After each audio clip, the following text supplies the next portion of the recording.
Ating lubos na kilalanin ang politiko na si Congressman Ralph Tulfo na kontrobersyal ngayon dahil sa kanyang kinasangkutan na kontrobersya kamakailan. The Philippine Showbiz List presents Sino si Congressman Ralph Tulfo? Ang 29-year-old politician na si Ralph Wendell Pua Tulfo ay ang kasalukuyang representative ng ikalawang distrito ng Quezon City. Isinilang noong July 12, 1996, siya nagmula sa isang pamilyang may matibay na legacy sa public service. Kinaharap ni Ralph ang malaking hamon ng pagsunod sa mga reputasyon ng kanyang mga magulang. Siya ang bunso sa dalawang mga anak ng veteran broadcaster and Senator Raffy Tulfo at ACT-CIS Representative Jocelyn Pua.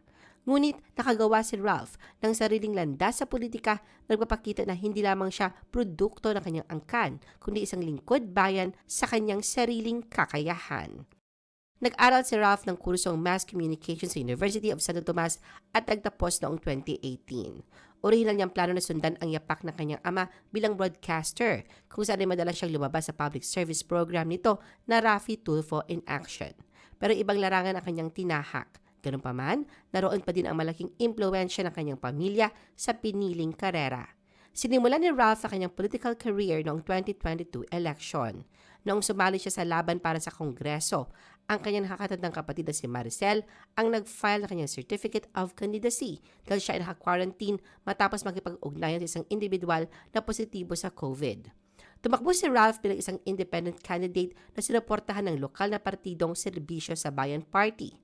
Hindi naman siya nabigo sa kanyang unang pagsabak nang siya ang mahalal bilang kongresista ng 2nd District ng Quezon City.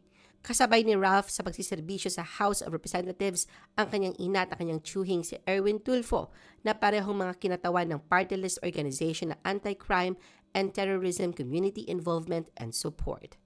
Kaugnay nito sa isang panayam ng matanong si Ralph kung bakit niya naisipang pasukin ang politika. Sinabi niya na bata pa lang talaga ay namulat na siya sa isang pamilya na may malasakit sa public service, kaya't hindi na bago sa kanya ang ganitong larangan, lalo na't ang ama ay isang kilalang personalidad sa public service. Nang magkaroon daw siya ng pagkakataon na kumita ng sarili niyang pera, hindi siya nag-atubiling tumulong sa mga nangangailangan. Sa katunayan ng panahon ng pandemic, personal niya raw nakita ang kalagayan ng mga tao sa kanyang distrito sa Quezon City. Dahil dito, nagdesisyon siyang pumasok sa politika at tumakbo bilang kongresista upang magbigay ng mas magandang alternatibo at representasyon sa kanyang mga kababayan. Ayon kay Ralph, sa tulong ng kanyang mga kababayan at sa mga dasal na ipinadala sa kanya, nagtagumpay siya sa halalan. Sa tanong naman kung ano ang best asset niya as a person, ayon kay Ralph, ito ang kanyang pusong nagsisilbi sa publiko. Talagang nais daw niyang makatulong sa lahat ng tao at itinuturing niyang tagumpay ang makapaglingkod sa kanyang mga nasasakupan at matugunan ang kanilang mga pangunahing pangangailangan. Para sa kanya, ang makikita ang epekto ng kanyang tulong sa buhay ng iba ang magsisilbing tunay na sukatan ng kanyang tagumpay. Sa Kongreso, si Ralph ay may akda ng mga panukalang batas na nilalayong magbigay ng allowance para sa mga gamit pangtuturo sa mga pampublikong guro, magtatag ng digital na sistema ng talaan ng mga bilanggo, magtakda ng CCTV camera sa lahat ng mga negosyo, magtayo ng mga opisina para sa job placement sa mga pampublikong mataas na paaralan, at lumikha ng mga polisiya laban sa pangbubuli sa mga lugar ng trabaho.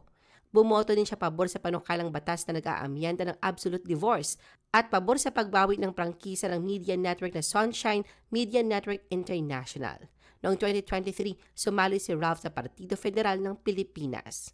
Matapos ang isang taon ng pagsusuri sa serbisyo ni Ralph, noong nakaraang taon ipinagaloob sa kanya ng RPMD o RP Mission and Development Foundation Inc., isang non-government organization ang Laurel Trophy.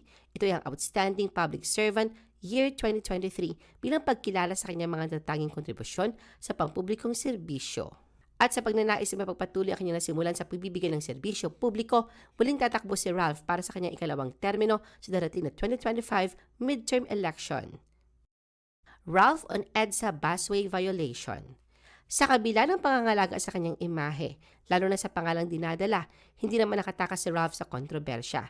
Nitong mga nakalipas na araw laman ng usapin na kanyang pangalan, hindi tungkol sa kanyang public service, kundi dahil sa pagkakahuli ng kanyang sasakyan sa magkahiwalay na pagkakataon na sa iligal na paggamit ng EDSA busway.